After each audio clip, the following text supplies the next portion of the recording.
Hi peeps, welcome back to Elizabeth Taylor, my celebrity connection. And I hope you've had a great holiday season, ready to take on the new year. And I hope there's some new and exciting things happening for you in the year 2022. Today, we're going to talk about celebrity dolls. And we're going to talk about, of course, Elizabeth Taylor celebrity dolls. Any collection, I'm not sure, depending on what you collect. If it's a celebrity, you may have a celebrity doll of your own. If you'd like to leave a comment and let me know what kind of celebrity dolls you have in your collection. Otherwise, stay tuned as I take you through 16 of the celebrity dolls that are in Elizabeth Taylor, My Celebrity Connection. So stick around and let's get into celebrity dolls today.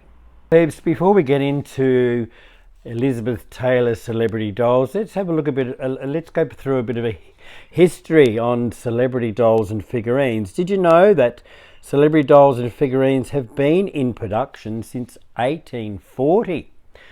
In 1840, several famous ballerinas were featured as celebrity paper dolls. And then with the advent of silent films, dolls started to represent film stars were created. One of the very first celebrity dolls to hit the market was the John Bunny doll. John Bunny was a silent film star and his likeness was produced by Louis Amberg and Sons way back in 1914. Then came the Charlie Chaplin celebrity doll in 1915, followed by the baby Peggy doll in 1923. And then the most successful celebrity doll of its time was the Shirley Temple doll, released in 1934. This began the celebrity doll phenomenon, and celebrity dolls still remain as popular today due to the cult of celebrity that was developed in the 1980s.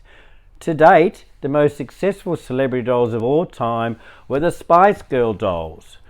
They were made in 1997 and sold worldwide over 11 million.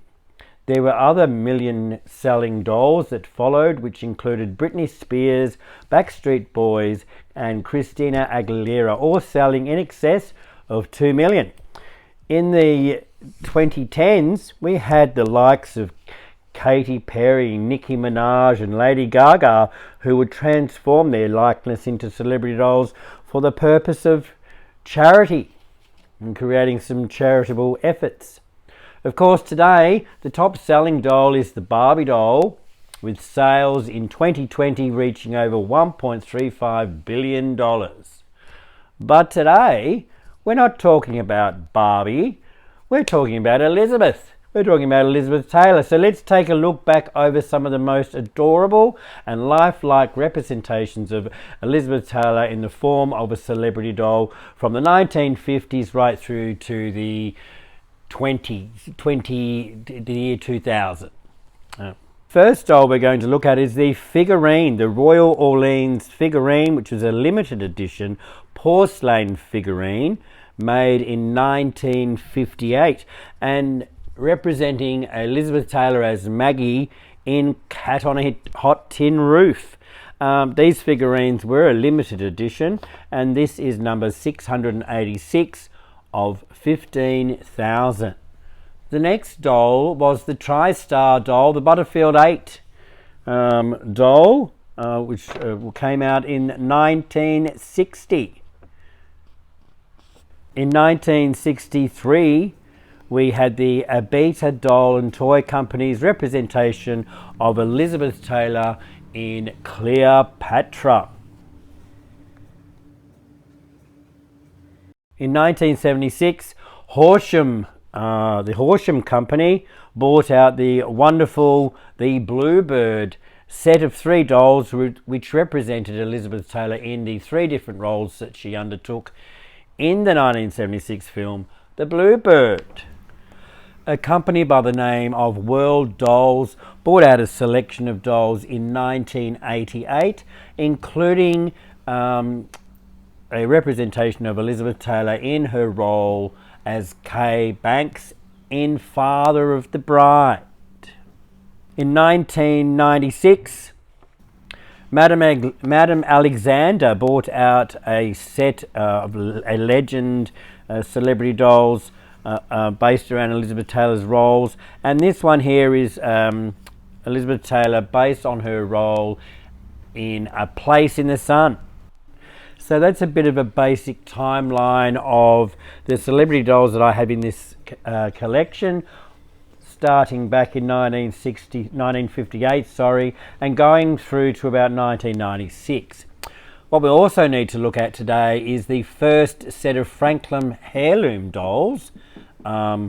Where only 4 were in production. Obviously, there was the National Velvet doll in 1987. There was the Father of the Bride doll 1989. The Cleopatra doll 1990. And then there was the just a basic portrait of Elizabeth Taylor from 1957 in the porcelain doll by Franklin Heirloom Dolls in the year 2003. The first of the Franklin Mint Heirloom dolls was the National Velvet doll. She is made of fine bisque porcelain and is delicately hand painted with the legendary violet eyes and peaches and cream complexion. She is vibrantly costumed in a shimmering red and yellow silk shirt decorated with red satin buttons. She carries a genuine leather and suede crop and saddle with solid silver stirrups. She stands 17.5 inches tall and was released in 1987. To continue the Franklin Mint Heirloom doll collection, Elizabeth Taylor collection, the next played in Father of the Bride doll, released in 1989. Her gown is a recreation of the original Helen Rose design, similar to or as was the same dress worn in the movie. Once again crafted in fine bisque porcelain, meticulously hand painted with flawless fair complexion. She has curly raven hair and bright glossy red lips. The wedding gown is white satin with a full underskirt of Chantilly lace overlaid with a white shimmering satin. She has a full-length train off-shoulder bridal coat with long sleeves which tiers to a short waist and is decorated with pearl buttons. She is completed with a fine tulle veil trimmed lace crowned with a bridal cap, and she carries a white bouquet of silk lily of the valley flowers trimmed with ribbons. She stands an incredible 22 inches tall, and you know what, isn't she just amazing? The next doll in the series was released in 1990 and it was the Cleopatra celebrity doll. Unfortunately, this doll does not form part of this collection. Lastly in this collection is the wonderful celebrity doll based on a 1957 portrait of Elizabeth. This doll was released in 2003. She is dressed in a dark jade or teal green chiffon full-length gown. Her bodice is beautifully gathered at the waist with a shirred shoulder strap, which are designed to scoop under the bust line and over the shoulders. Her full-length skirt is plain with a rear overskirt that cascades with a train. She carries a white satin clutch purse trimmed in metallic silver, and she also carries a white false fur stole. She also has what appears to be a 24-carat gold wedding band painted on her finger. She is completed with a set of diamond-studded droplet earrings and is finished with a pearl and teal green heel sandal. She stands 17 inches tall. The Franklin Mint finished the Elizabeth Taylor collection in the year 2000s in vinyl, creating 3 portraits of Elizabeth Taylor using images from 1954 to 1956. The first of the 3 was released in 2001 and it resembles Elizabeth's role in the movie A Place in the Sun. She wears a magnificent strapless white ball gown with a bodice that is highly decorated with organza flowers scented with pearls and crystals. She is completed with a white slip-on high heel sandal and is adorned with pearl earrings. She stands 16 inches. The next vinyl release was the portrait of Elizabeth as Maggie the Cat in the 1958 classic Cat on a Hot Tin Roof. She is crafted in lifelike vinyl and is fully posable and seamless with bendable arms and legs with a twist and a turned waist. She wears a simple knee-length chiffon party dress which overlays a silk underskirt. The dress is accented with a white belt. She is finished off with white high heel pumps and is decorated with a beautiful silver chain heart-shaped pendant, pearl clustered earrings and 2 silver bangles. She stands 16 inches tall and is an absolute beauty. Lastly in the series is the portrait of Elizabeth as Leslie Bennet in the 1956 saga Giant. She is also fully posable with similar features to Maggie the Cat. She wears a vibrant pink floor-length crimped chiffon gown with a beautifully wrapped shoulder line. Her bodice is decorated with 2 shades of dark and light pink silk flowers scented with pearl beads. She carries a matching pink chiffon wrap and is finished with a matching silk flowers in her hair, pink sandals on her feet, and a stunning 5-row pearl bracelet and pearl and gold studded droplet earrings. She stands 16 inches tall. Once Franklin Mint had finished the vinyl collection of Elizabeth Taylor dolls, it created or decided to create an ensemble of outfits that would allow fans of the dolls to make changes and dress Elizabeth Taylor in a lot of different other likenesses from a lot of different other movies. So a lovely ensemble wardrobe was presented, and that continued the love affair with those beautiful vinyl dolls.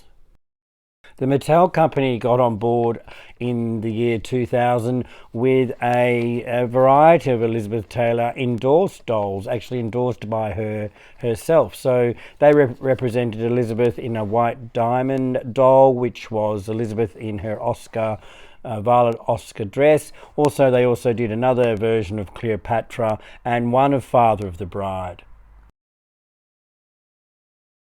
Later on, in around 2008-9, Elizabeth Taylor actually endorsed further dolls, which included the AIDS doll, or the American Foundation AIDS doll with a white dress and a red ribbon, and then the black attired doll, which I believe was to coincide with Black Pearls or Violet Eyes, or one of her perfumes that came out around the same time. Great you could join me today, guys, as I showcase some of the celebrity dolls from my 30-year memorabilia collection. Don't forget to like and subscribe. Leave a comment. Like I said before, if you've got a collection and you've got a collection of some sort of doll that makes up part of that collection, let me know what it is and let's have a chat. In the meantime, take good care and I will see you next time.